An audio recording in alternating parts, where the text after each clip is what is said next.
Hey guys, Richard here from Sleepo Coffee, and today's video is on milk texturing on a commercial machine. Now this has many baristas pretty troubled at the start of their career and how to do it, and a lot of people out there are probably hoping for a very simple video. This is the video you're after. It's how to texture milk in 2 easy steps. What we do before the 2 easy steps is we talk about placement of the jug, and then we talk about lowering the jug down to get air going into the milk, or that injection of air, and then coming back up with the milk jug so that we're now fully submerged and we're just in a whirlpool motion of smashing all those bubbles or that air that got in there into the best possible creamy microfoam that you really want. So before we move any further, like and subscribe down below so that way you get all of our videos, and we're going to head over on the machine and show you just how we're going to replace that jug and how to get that silky smooth texture you're looking for.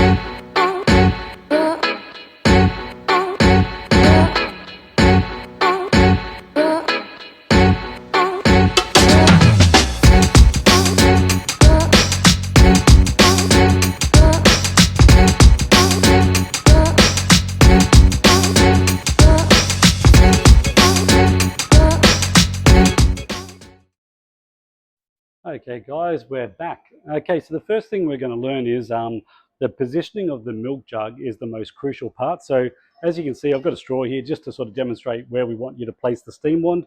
This is going to be our steam wand, our milk jug.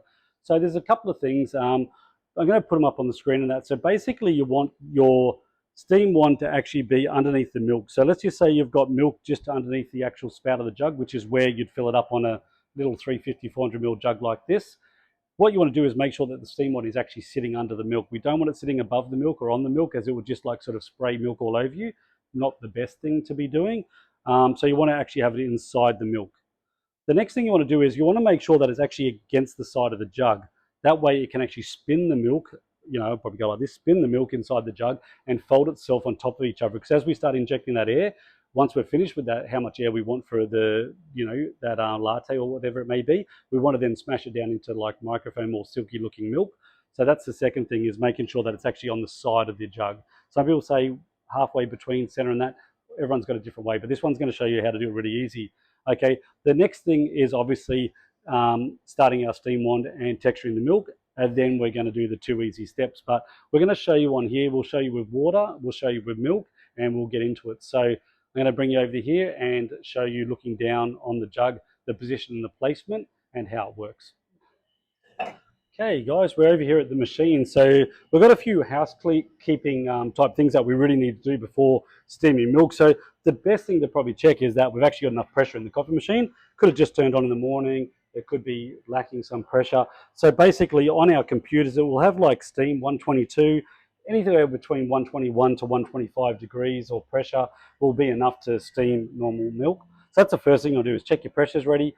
Now, the next thing we want to do is make sure that we've got a nice wet cloth, nice clean one that we're just like sort of rinse ready to go, because we're going to be wiping the steam wand when we finish and start the milk, that sort of thing.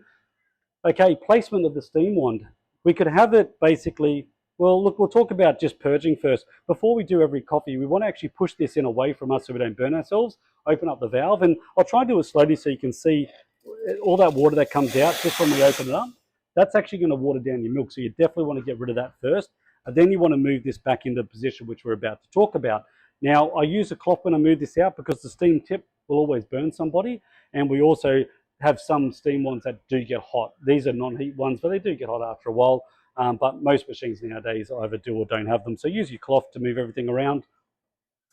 Placement of the steam wand. Okay, so if you can see, if I push that all the way down, it's very straight, 90 degrees to the earth, that sort of thing. And when I pull it up here, it's like quite a big angle away from the machine. That's not a good position, neither is the starting position there either. So we want to pull it away so there's a slight angle away from the machine, just from, that perpendicular. And the next thing we do is we get our milk with the jug in it. Now the milk's only poured up to just where the actual start of this spout goes. There's a bit of water in there from where I rinsed it, up to this spout. And then what we do is we put the spout against the steam wand, and we're ready to start putting it in position. We slide all the way up until the actual steam tip is underneath the milk, like I was showing you before with the straw, and then we just move it to one side. So depending on who you are and how comfortable you feel, just move it to one side, and then just push it away from you, move the bottom away from you, and that's the perfect position to do milk, believe it or not. Then we just turn this on, we come down until we hear 2 seconds of air going in. So when you start hearing the we start going 1, 2. And when we go to gear 3, we come back up. So we put the steam on down again and the jug back up. So it's submerged under the milk. And now we just let it fold over itself until it's silky smooth and it gets to 65 degrees, and it's simple as that. So really, really simple. So let's go over it again. We're going to get some milk, we're going to make it, and we'll even do some shots and pour some coffee.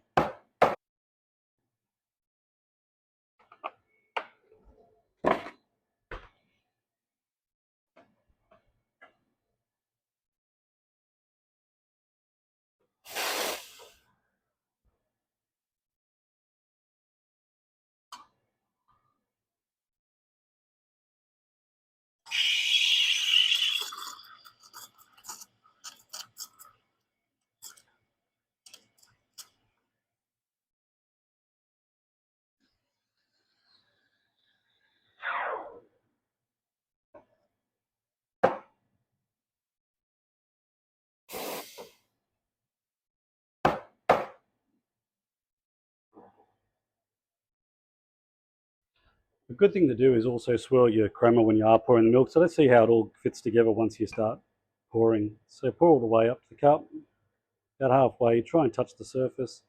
You'll see that white start snapping out.